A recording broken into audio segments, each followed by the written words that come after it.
In episode 8, Delilah is begging Joe to let her out, but he just can't do that even though he wants to. And as she's begging, the cop Fincher calls back, and Joe looks at her and says, "Did you tell him about this place?" And she says, "No, not yet. Let me prove to you that I will not tell the cops." So Joe answers the phone, and Delilah plays it off like she was calling Fincher to try to get a hold of him because she wanted to know about a celebrity DUI, and she does not reveal her location or what is going on. But even after that show of loyalty, Joe can't let her out just yet. He needs her to spend a night in the cage as he plans to get the hell out of Los Angeles. So that morning, he books a flight to Mexico, writes a letter to Love, and buys handcuffs that have a timing mechanism on it. He sets the handcuffs for 16 hours and chains her to the table and says, "This will give me enough time to get out of Los Angeles, and as soon as they're out, you're good to go. I'll even leave the door unlocked, and there's your cell phone." And in his mind, Joe thinks he truly has changed by doing this. He doesn't need to kill Delilah. His next stop is to a Navarin to drop off that letter to Love, and she's busy doing a cake testing for her two friends, but they know something's wrong with her. They ask if it has to do with Milo, and she says, "No, I haven't thought about him in months. He really means nothing to me. It's actually about Will." And they have a conversation about maybe he deserves a second chance, but Joe is watching this conversation go down thinking, unfortunately, there isn't going to be a second chance. He drops the letter off in her locker, but then he gets interrupted by 40, who says, "You're not going to believe this.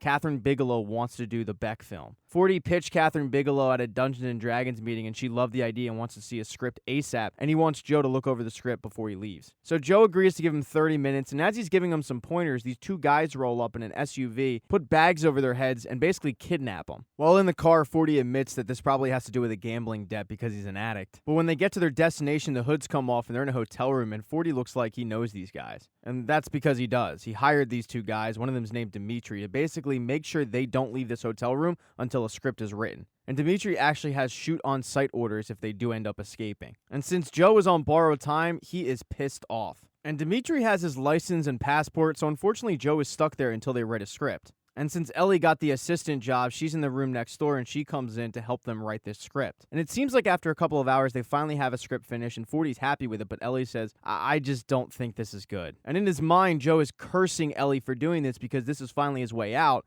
but Ellie says, this isn't from Beck's perspective. Honestly, I think you need to start from scratch. I think you need to start the whole thing over again. It's predictable, and honestly, it's just not that great. It's not special. And this is the last thing that Joe wanted to hear, but it's also the last thing that 40 wanted to hear because he doesn't deal with criticism too well. And when he hears this, he says, "I gotta get out of here." But instead of walking out the front door because of Dimitri, he jumps out the window into the dumpster down below. And since 40 is his way to getting back his stuff, Joe jumps out the window after him. Joe finally finds him in a bar, and 40 has been thrown back tequila, but he was nice enough to buy Joe a seltzer water. And 40's just depressed at himself, and even reveals he's such a loser he's still talking to Candace. That's how broken he is. But for the life of him, Joe can't figure out why you're still talking to Candace. But it's because 40 wants a woman in his life. 40 wants that love. And when he sees a couple that just got married, he stands up and says, "Attention, everybody. I will give these newlyweds $10,000 if I could hook up with a wife." And $10,000 is a lot of money, so 40's able to do it, and he gives the money. But this is the first time that Joe is seeing this side of 40, the destructive side, the side that's willing to break up a marriage before it even begins. And that's when he realizes 40 is truly dangerous. So at this point, Joe says, "You know what, I'm out of here." And 40 grabs his arm and writes a time down and says, "You're going to want to know what that time is." Because 40 spiked his drink full of LSD, and not just any kind of LSD, 4 times the amount. And it's going to set in a little bit, and he's eventually going to want to know what time he started drinking.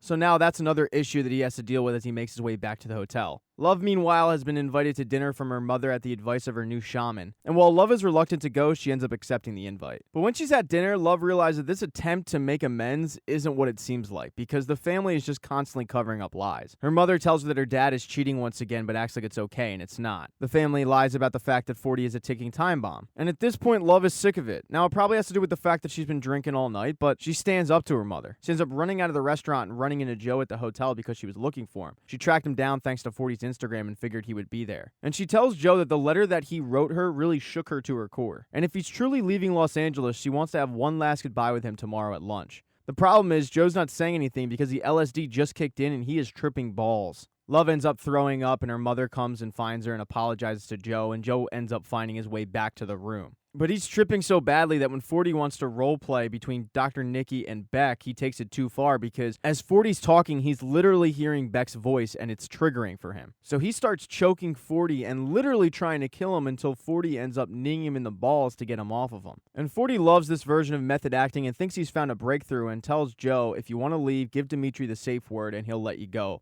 But you can only use it once. And while Joe is livid about the fact that there was a safe word the entire time, he uses it. The next thing Joe remembers, though, is that he's in a bathroom and his hands are covered in blood. As he frantically washes the blood off, all of a sudden it disappears and his hands are fine. He has no idea how he got there, and when he walks out of the bathroom, he's in the hotel room again. 40 is rolling with this new script, and he asks him how long he's been gone, and 40 says, I don't know, maybe an hour, maybe 3. Who's to say? I was kind of in the zone. Then Joe asks, hey, were my hands covered in blood when I came back? And he says, it's hard to say.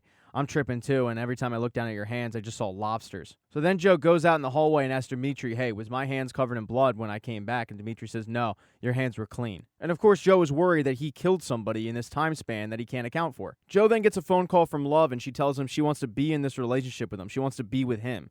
The problem is Delilah's still in a cage, and she's going to be getting out in a few hours. So Joe says, all right, how about we just pick up and run away together? But Love won't leave 40 behind, so Joe says, all right, we'll bring him with us. And Joe wants desperately to be with Love, but it can't be in Los Angeles because of Delilah. They tell each other that they love each other and they hang up, but as soon as he does so, he starts to hallucinate about his mother. His mom is telling him how he hasn't changed, and he's already thinking of ways to get rid of 40, but Joe is reassuring her, no, I have, and that's not true. He starts arguing with this hallucination and eventually makes it out of the bathroom, and when he does, 40 is sitting there saying, I've cracked it, I've figured this out. Dr. Nikki didn't kill Beck. Dr. Nikki was set up by the boyfriend. Joe says, what boyfriend? And he says, yeah, she mentioned him a few times, not many, but that's who did it. And at this point, Joe is worried that 40 actually did figure this thing out, so he grabs a jagged piece of glass and starts walking towards him. And he's even encouraged to stab 40 in the jugular by that hallucination of his mother, but 40 says, do you know I know?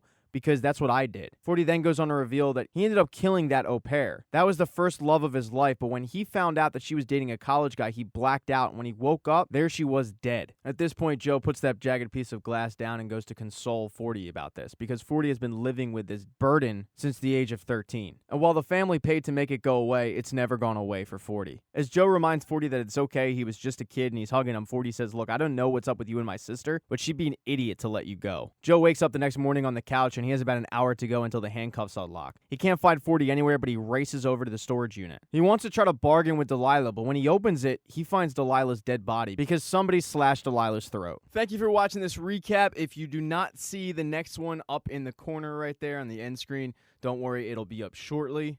Please consider following the channel. That'd be cool. If you liked the video, give it a thumbs up, and if you don't, there's a thumbs down button for a reason.